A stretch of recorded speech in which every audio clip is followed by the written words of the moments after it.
And welcome to the first Saturday Pick 5 preview show. We've got a big day of racing on Saturday all across the country, but we're looking especially at Santa Anita and Gulfstream Park. I can introduce my guests here today. First, Gino Bacola from That's What G Said. Gino? Oh, man, first Saturday. They threw it all at the wall for first Saturday, huh, Chappie? We got a great all-stakes pick 5 on the dirt, on the turf. I'm going to pick 15. You could take a shot at picking 15 races and you get a $5 million bonus. Like, I'm excited, man. I'm all handicapped and I'm ready to rock. Yeah, it should be a terrific day. And also joining us from Trip Note Pros, Ryan Flanders, a.k.a. Benny South Street. How you doing, Benny? I'm great. I blew it. I just now hit me when I heard Gino speak. I forgot to do those shots of espresso. Yeah, you're in some trouble. So we're gonna try and keep up, man. But I love the energy. I love how you bring it. It's awesome. Thank you, buddy. And I appreciate it. It'll be fun to work with you because I've looked at your stuff a lot of times, and I think I handicap a lot of trips myself too. I watch a lot of replays, so I'm always very interested in what you think about a lot of the trips. Awesome. And our man Craig Kaufman joining us today. Craig, how are you? And you ready to roll, buddy? Well, it's great to be the senior handicapper here. Senior, but we don't discriminate in horse racing. That's what's great, right? Doesn't matter we're old, young, what you look like. If you can pick winners, that's all that matters. That's right. What's great about that, we might be playing against 20-year-old ladies, girls, young men, anybody. It's all fair game. So that's what makes the sporting good.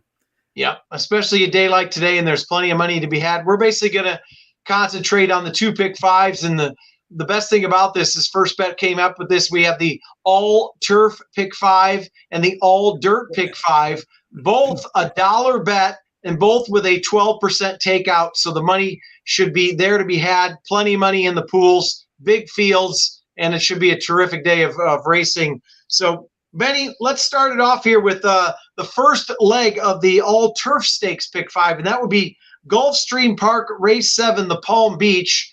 What do you think here? Well, I love a horse in here. I love the George Weaver runner main event. He did have a beautiful front running trip. It was easy as pie, but what he did after the race was like next level stuff. If you watch that video and watch him gallop out, he is sprinting through the clubhouse turn. It was his first try on turf. Obviously likes the surface. He's definitely rateable. I don't think he's going to need the lead anyway. And I love it when horses go and they're just, they're 1 for 1 on a surface or 2 for 2 on a surface. His post race energy was special. Right, I could potentially single him actually. So. Wow, interesting. Yeah. Interesting. So a lightly raced horse, and you should. You're 5 to 1 on the morning line. You should get a decent price there, don't you think? It's all we need. The other two I thought were interesting were the 3 and the 9. I might play some exotics, but in terms of the pick 5, I'm going to try and gain some equity here and take a swing by singling number 4 main event. Main event, like we said, Gino, we had just coming off of a maiden score, first time on the turf. You've got some other seasoned horses here. What are you thinking in the 7th? And you're going with Benny or against? I've stacked him in the 2nd spot. I'll be using in the pick 5 and in a lot of exotics. I slightly lean credibility in here. Credibility, I thought, was a winner despite being in a situation that's probably not where he's best. I think he's at his best on the turf. Now he's going to get back to the turf. We can toss the Breeders' Cup Juvenile Turf race where he was just in a little bit too tough that day. He was overmatched. We can toss the dirt race. And now we're left with a string of pretty decent efforts when you look at the other races that remain. And a couple of them are on the turf. They're very, very good. He was tracking 4th. He was in the 2-path. He was about 3-4 off, and he got up late on the synthetic. Now, he was aided by the pace setter kind of cutting off a challenger up the rail that day. But I kind of used that race as a prep for this one anyway. So the fact that he won, if he would have been 2nd or 3rd, I wouldn't have really been as concerned. Just a good effort to set him up for this one, which I think was the big money A game here. So credibility for me, I'll probably use along with main event. I don't need to go all that deep in here, though. I might just be like 2 or 3 deep to kick things off. Credibility, a nice 6 to 1, like you said, toss the last race, and the source is 1 for 1 at Gulfstream Park. Craig, any thoughts here in the first leg of the all turf stakes? Well, we all got a horse working. I like the 9 horse. I know Benny liked it 2nd, but he's the only three. He won 3 times, so he's only 3-time winner in the thing. The outside Yep. post won't hurt him. He won second time off his original start, so it could have been this could have been a sort of a prep. He should be doing. He should move forward off that race. It was a wide trip, and I believe I didn't write it down, but I think they went 1, 2, 3 all the way around. Benny would know that, and then a merry-go-round race where he couldn't come back, and he should if there's enough speed in a race from the outside post, I think he can get in there. Technically, I don't really like the outside posts in the mile or higher over at Gulfstream, but when I printed it out, I didn't have the morning line. What is Red Danger, the morning line? 4-1 on the morning line. Oh, 4-1. So I'm not speculating too much. Okay, but that's my horse, the Red Danger. Interestingly enough, like he said, that's the only horse that's actually beat maidens. This is the only horse who's won more than one time. So, Benny, you did say that was your second choice in there, correct? Yeah, I got a couple underneath, and he's one of them. He's certainly logical, and Craig's spot on. That race it was 1, 2, 3 early, and it finished 3, 2, 1. So all the speed held up. Yep, no passing zone. All right, so we've got a 4-1, a 5-1, and a 6-1 as the top choices here. Let's move on to the second leg. That would be the Grace 9 at Gulfstream, the Honey Fox. And Craig, why don't you lead us off here with your pick in the 9th? Okay, but on the last race, I'm marking it down. It's going to be an exacta box with our 3 horses. There we go. So that's easy money. I love it. Okay. This is the 9th race. Okay. My value horse is the 5 horse. The partisanship. I mean, I think he's the value. Tell me what the morning line is. He's not 2-1 either, is he? 5-1, Craig. He's only 5-1. He was 22-1 last time. Okay, well, I'm not stealing anything either, but I'm looking for a stalker in this race. I think there's enough speed to go on. And he was blocked. He was blocked in one of the races I watched. When the race he won, he got through. And then on the 29th race, he went through the 5-hole or something like that. I'm not reading or doing my usual. I'm not reading the notes right. But Lopez sticks with them. And that's my value horse. Not much value, but 5-1 is 5-1.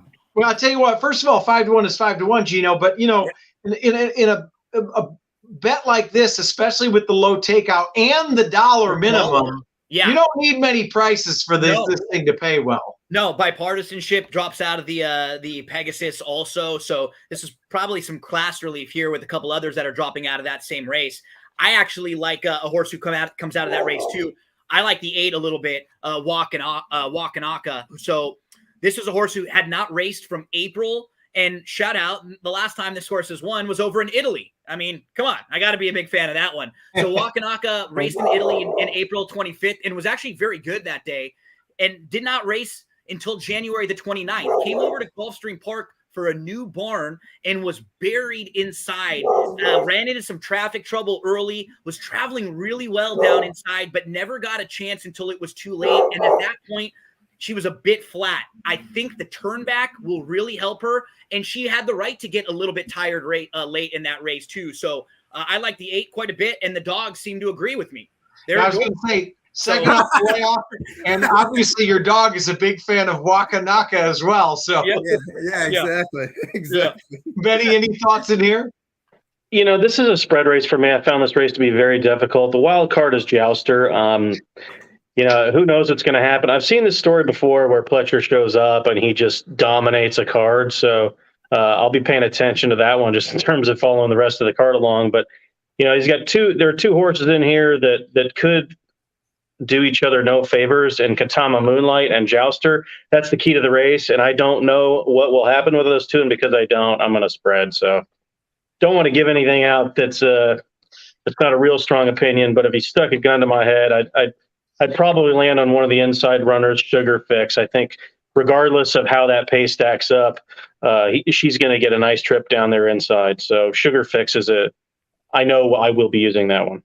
Sugar Fix at a very nice 15-1 on the morning line. So a must use there. And I will, I am the host. I will give some plays along the way, but only when Santa Anita is involved, because I kind of stick to my home track. So let's move on to the third leg.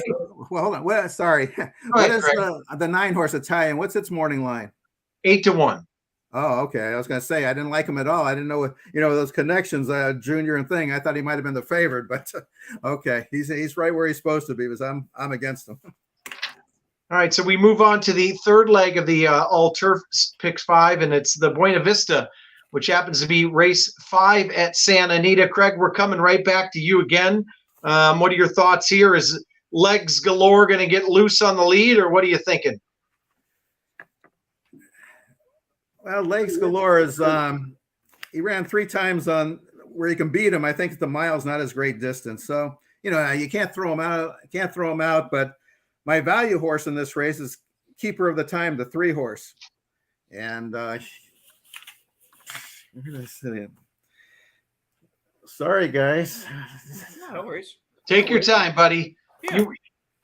You're the elder statesman of the group. Yeah. You get more time than the rest of us. Yeah, I need it too. Okay, my hair before it was all black, right when we started the show. Okay. Let's and see. I had hair when we started. Right. Last year in this race it ran 3rd, I believe, or no, that's not the 5 horse, the 3 horse.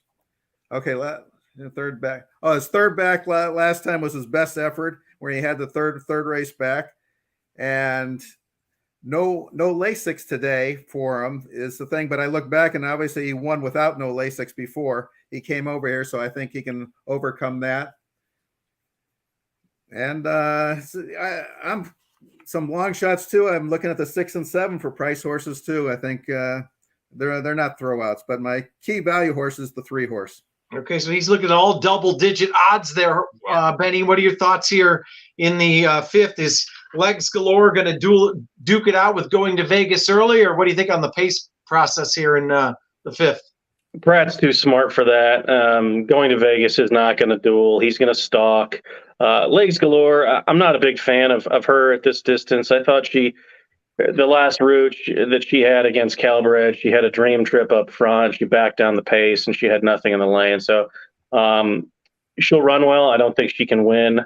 I can't get around Going to Vegas. I just think she's going to stalk, and Pratt finishes. She's a pro, and I think this is probably a mile is a better distance for her anyway. I mean, she's outkicked some really, really nice runners before, going a little longer, but the shorter distance to me is ideal. Yeah, like you said, a couple back, she held off a very talented Luck. And we talked about this before, Gino. Pratt just always seems to put him in the perfect spot. And like he said, it looks like it on paper, a dream trip sitting 2nd or maybe 3rd here right behind Legs Galore on the front end. Yeah, of the shorter price horses, I would be colder on Legs Galore also. He's right. I don't think Going to Vegas is the horse that battles with Legs Galore. Legs Galore to me, I think, really does fit the hill well, because they don't have to worry about saving anything, right? You can just let this horse loose down the hill, and I think that's where she actually might be at her best. But, you look at Javonica's not like that fast, but she's got to be close because she just doesn't pass horses when she's behind. You're probably going to get Canoodling to be forwardly placed in here also. So Tony Ann's going to be up in the mix from down towards the inside. So I think there'll be enough pace pressure for Legs Galore. I couldn't really get too creative. Going to Vegas is the horse to beat. I'll probably end up using Mucho Unusual along with the post. Worries me a tad bit, but she's really, really legit. She shows up each and every time and gives you a really good account of herself as well. And she's got a race that's got a little bit more recency than Going to Vegas. So maybe just having the couple months more of recency there. And the one closing remarks I'll probably also include. I don't know if she's quite this quality, but that wasn't a bad effort for your first start at 4 on the turf. So maybe she grew up a little bit and she improved a little bit, and she can save all the ground and come running late if they do go a little too quick. So for me, yeah, pretty, like, nothing too crazy, nothing too big prices, but 1, 2, 10, and 11, I'll probably have some combos of those. The 6 is interesting as well. I was just going to talk to you about that. Go ahead real quick, Benny. I was just going to